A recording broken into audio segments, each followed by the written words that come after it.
L'organisation militaire du royaume de Rutanie est actuellement divisée en 4 légions, chacune assurant une défense vigilante autour de la capitale, Cardinia. En temps de guerre, les forces régionales sont mobilisées en rassemblant les seigneurs de chaque zone et en se restructurant si nécessaire. Cependant, les commandants régionaux sont sélectionnés en temps de paix pour élaborer des stratégies adaptées à diverses situations, car planifier à l'avance est beaucoup plus stable que choisir un commandant sur place et se précipiter pour donner des commandements. Pour cette raison, le titre de commandant régional n'est que nominal en temps de paix. Pourtant, cette position s'accompagne d'un seul pouvoir significatif. Autrement dit, en temps de guerre, le commandant a le pouvoir de convoquer tous les seigneurs de sa région.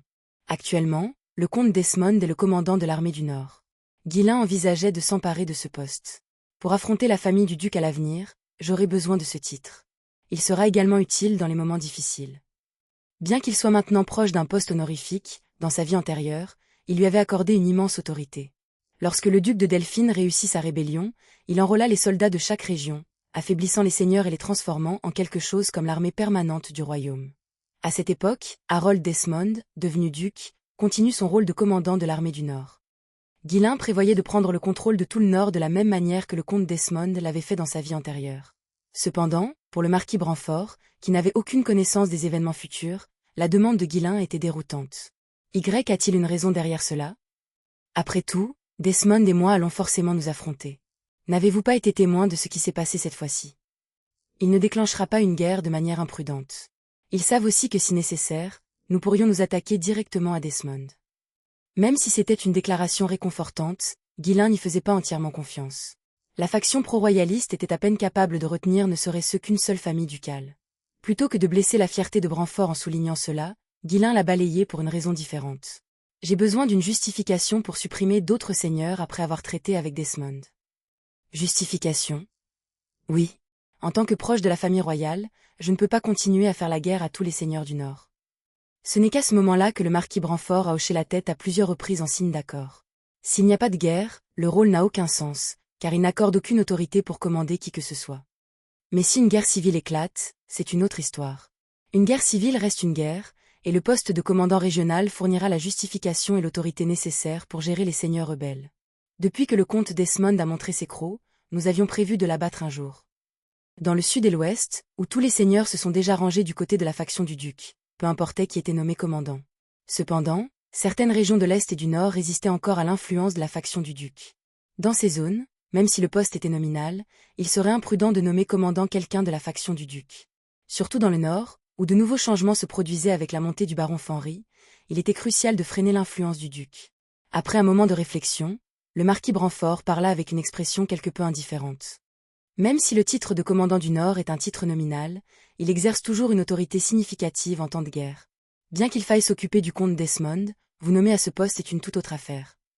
Ne vouliez-vous pas me soutenir davantage après avoir gagné la guerre? Je pensais que vous réfléchissiez à quoi d'autre m'accorder. La réponse éhontée de Ghislain fit sourire le marquis Branfort. Ghislain n'avait pas tort. Les batailles reposent sur l'élan.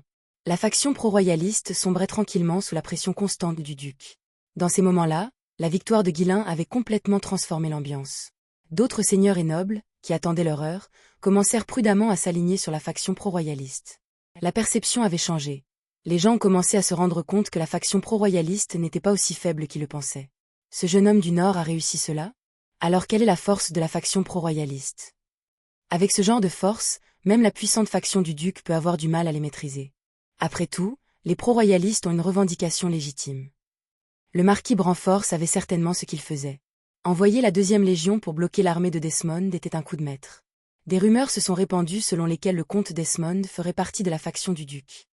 Marquès Branfort n'était pas du genre à laisser passer une telle opportunité. Vétéran aguerri de la scène politique, il avait passé des décennies à démanteler ses rivaux. Il entendait récompenser généreusement Ghislain et prolonger cet élan le plus longtemps possible. Un chien de chasse doit être intrépide et exceptionnellement habile. Le jeune homme particulier qui se tient devant lui correspond certainement à cette description. Qu'il soit un chien fidèle ou un chien enragé qui se retournerait contre son maître, le temps nous le dira. Si quelqu'un doit occuper le poste, celui-ci est le meilleur choix. Attribuer une responsabilité majeure à quelqu'un d'inexpérimenté provoquerait un tollé, mais néanmoins, il n'y avait personne de mieux placé dans le Nord que Ghislain. S'il parvenait à vaincre le comte Desmond, il deviendrait un seigneur puissant que personne ne pourrait ignorer. J'ai réfléchi à quoi vous offrir comme récompense. Vous apparaissez toujours au moment idéal pour réclamer exactement ce que vous voulez. Un homme exaspérant. Même s'il pouvait refuser, Guilain avait le don étrange de se présenter exactement au moment où un refus était difficile.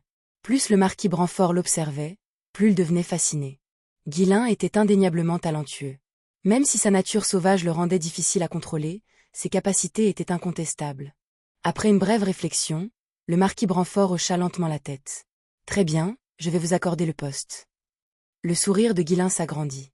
Même s'il était convaincu que le marquis Branfort ne refuserait pas, compte tenu de leurs objectifs communs, il était néanmoins heureux que les choses se soient si bien déroulées. Son objectif atteint, il avait l'intention de revenir, offrant peut-être quelques provisions en échange. Mais le marquis Branfort n'avait pas fini. « Puisque vous avez revendiqué le territoire du comte Cavalde, je vais soumettre une proposition à la cour royale pour votre élévation. Je n'ai aucun intérêt particulier pour un titre. » Guilain était sincère. Le titre n'avait été nécessaire qu'au départ pour assurer sa seigneurie. Maintenant, cela n'avait que peu d'importance.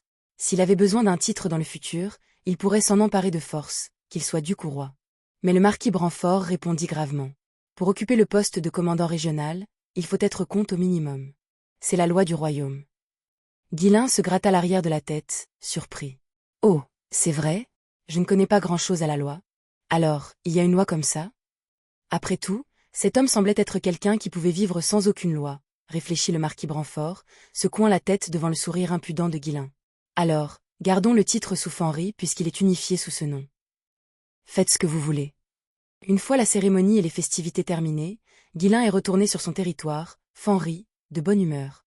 À Fanry, des célébrations ont éclaté pour honorer l'élévation de leur seigneur au rang de comte. Ses alliés les plus proches, Belinda, Fergus et Gillian, étaient les plus heureux de tous.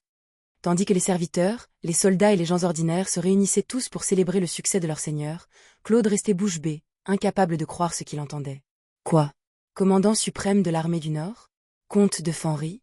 Non seulement notre seigneur est fou, mais le monde entier l'est aussi. Il continue de prétendre que tout est bon pour lui-même. Dans ce monde fou, Claude était désormais certain d'être le seul à rester sain d'esprit. Fanry n'était pas le seul endroit agité par le retour triomphal et les nouvelles de Guilain. La forteresse du Nord bourdonnait également de l'arrivée d'un émissaire royal.